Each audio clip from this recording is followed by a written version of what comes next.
Om Swastiastu, Om Awigenam Astu Namo Sidam, Salam Namo Buddhaya, Salam Kebajikan, Assalamualaikum, salam sehat, salam sejahtera buat sahabat yang ada di seluruh Nusantara ataupun yang berada di luar Indonesia yang menyaksikan channel saya ini.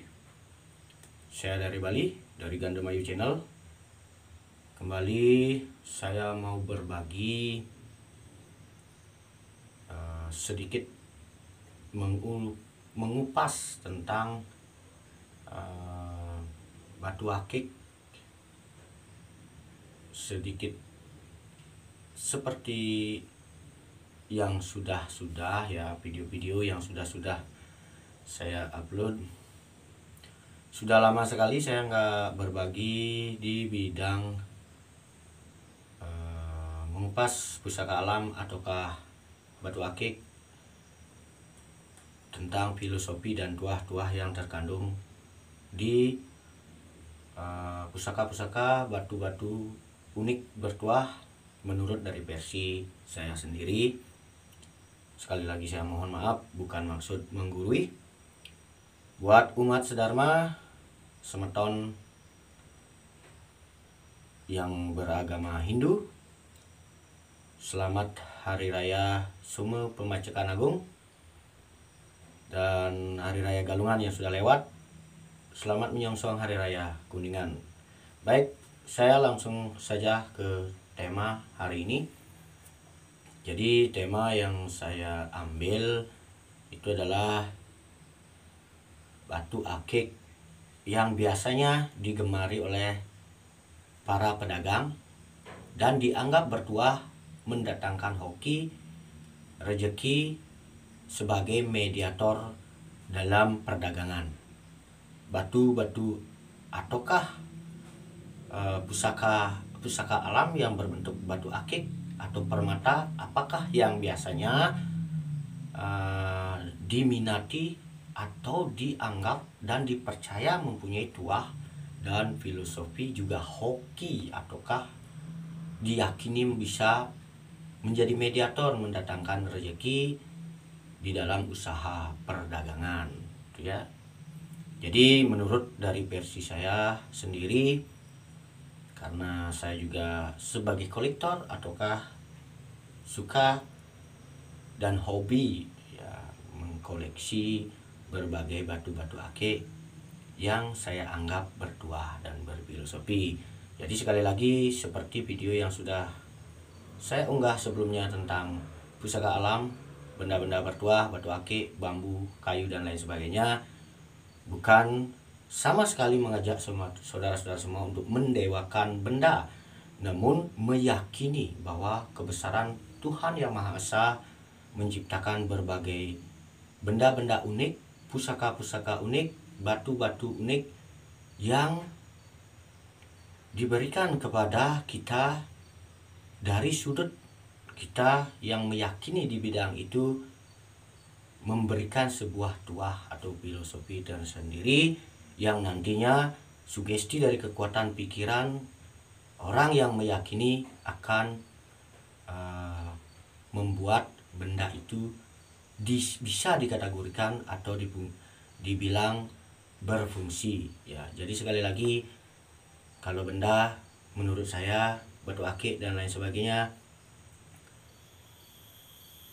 bukan langsung kita bilang berfungsi, namun salah satunya adalah berfilosofi, bertuah, dan itu pun dari sudut pandang orang yang meyakini dan mempercayai bahwa benda-benda yang diciptakan oleh Tuhan Yang Maha Esa, ketika kita membawa dan memberikan sebuah dampak positif bagi kita sesuai dengan pekerjaan ataukah sesuai dengan karma hidup kita dalam menjalani hidup ini untuk mencari rezeki. Salah satunya sekarang saya akan berbagi, bukan bermaksud untuk menggurui ya, dalam tanda kutip mungkin mengedukasi sedikit yang saya tahu tentang batu akik, permata, yang diyakini bisa memberikan hoki ataukah bertuah untuk mendatangkan rezeki dalam usaha perdagangan. Salah satunya adalah permata rambut sedana.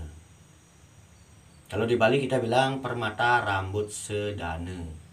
Permata rambut sedana itu seperti apa? Jadi sudah jelas ada kata rambut dan sadana. Jadi sebuah batu akik ataukah permata yang tembus, mungkin saya sisipkan di sini ya, tembus kemudian ada seperti rambut atau benang di dalam nampak. Itu ya, itu dikategorikan sebagai permata atau batu akik, ataupun ada yang bilang mustika rambut sedana kalau di Bali ya. Itu salah satu permata atau batu akik yang digemari atau dipercaya oleh para pedagang ketika memakai itu saat berdagang akan mendapatkan hoki ataukah rezeki atau bisa mendatangkan pelanggan menurut juga dari sudut pandang keyakinan mereka masing-masing. Namun bukan hanya keyakinan, tapi dari permata itu memang dikhususkan untuk hal dunia perdagangan yang biasanya dikutip dari katanya rambut dan ya, jadi itu ya menurut saya, jadi itu merupakan rambut sadana. Rambut adalah rambut ya, rambut kita, kemudian itu dipercaya sebagai wujud daripada seorang sosok ibu atau dewi yang sangat cantik. Kalau di Bali dihubungkan dengan Dewayu Mas Melanting, Dewayu Rambut Sedana, Dewayu Manik Merte dan lain sebagainya. Ada hubungan ke sana.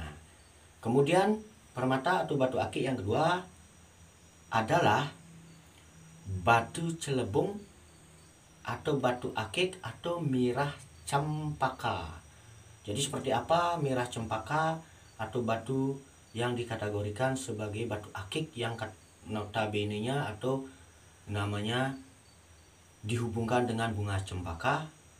Jadi kalau di dunia batu akik atau para pecinta batu akik, akik mania dan para kolektor dan lain sebagainya, setelah saya telusuri keyakinan daripada kita para umat di Bali atau para pecinta batu akik seluruh Nusantara, yang namanya batu akik cempaka atau mirah cempaka atau mustika cempaka itu bentuknya pasti seperti bunga cempaka. Ada mirah cempaka atau batu akik cempaka kuning atau putih. Kalau di dunia akik mania, para pecinta batu akik, kolektor batu akik, yang saya telusuri itu ternyata adalah sapphire atau bukan blue sapphire, white sapphire ya, sapphire. Batu sapphire putih itu kalau di Bali kita sebut dengan batu akik cempaka. Kalau di Jawa mungkin sapphire dan lain sebagainya. Itu tadi dua batu akik yang atau permata yang biasanya digemari oleh para pedagang untuk dipakai jualan dan dianggap sebagai mediator atau mendatangkan hoki dalam usaha perdagangan. Adapun permata-permata atau batu akik lainnya yang mungkin ada hubungannya dan dipercaya sebagai tuah untuk mendatangkan kerejekian ataukah hoki bagi para pedagang. Namun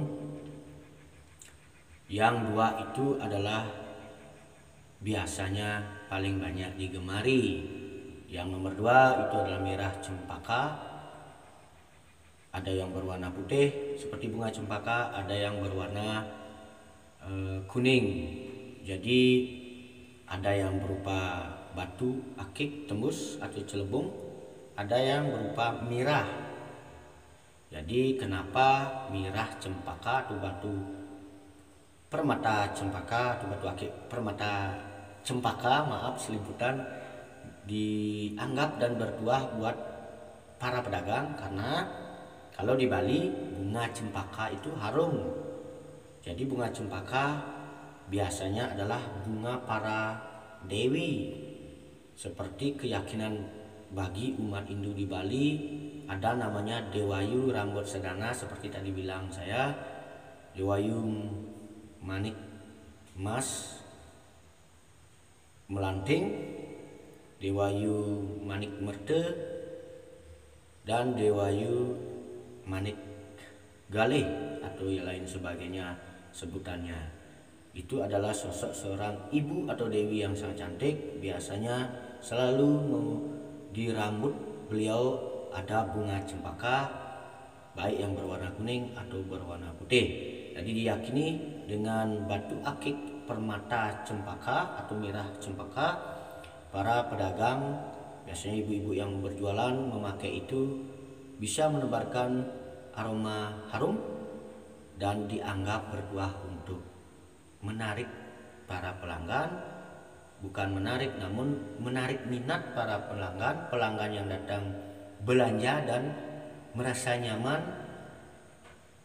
belanja dengan situasi tempat usahanya yang sangat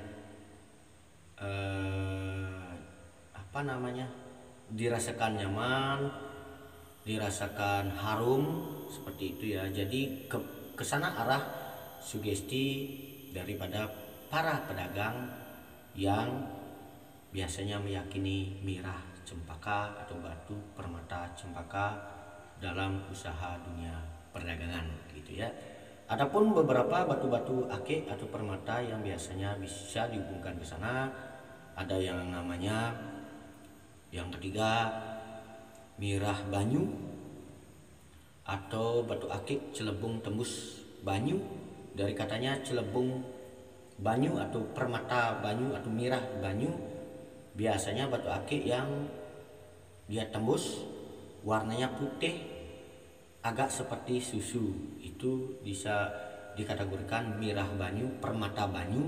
Kenapa juga dikatakan hoki ataukah bisa bertuah dalam usaha perdagangan bagi para pedagang, biasanya memakai dan dianggap mendatangkan rezeki dari mediator permata banyu itu.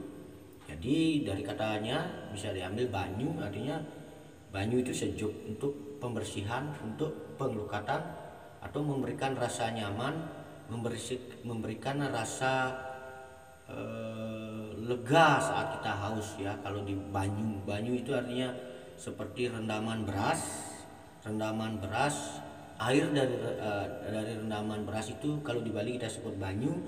Jadi biasanya itu adalah sebagai sumber rezeki, sumber kehidupan, ataukah sumber energi.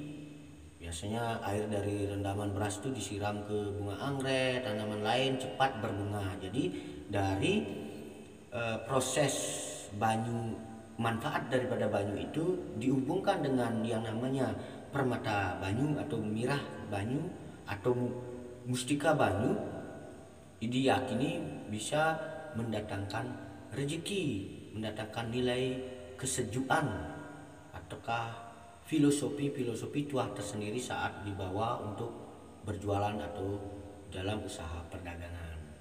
Itu kira-kira dari sudut pandang saya dan berbagai sumber-sumber yang biasanya saya lihat, saya hubungkan dan saya simpulkan.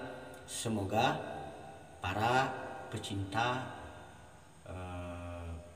mustika, batu permata dan lain sebagainya sedikit bisa memberikan gambaran dan edukasi buat sahabat-sahabat seluruh Nusantara, Bali, seluruh Nusantara maupun yang ada di luar Indonesia yang suka di bidang mustika dan benda-benda bertuah dan meyakini kekuatan beliau dalam mustika yang diciptakan sebagai mediator.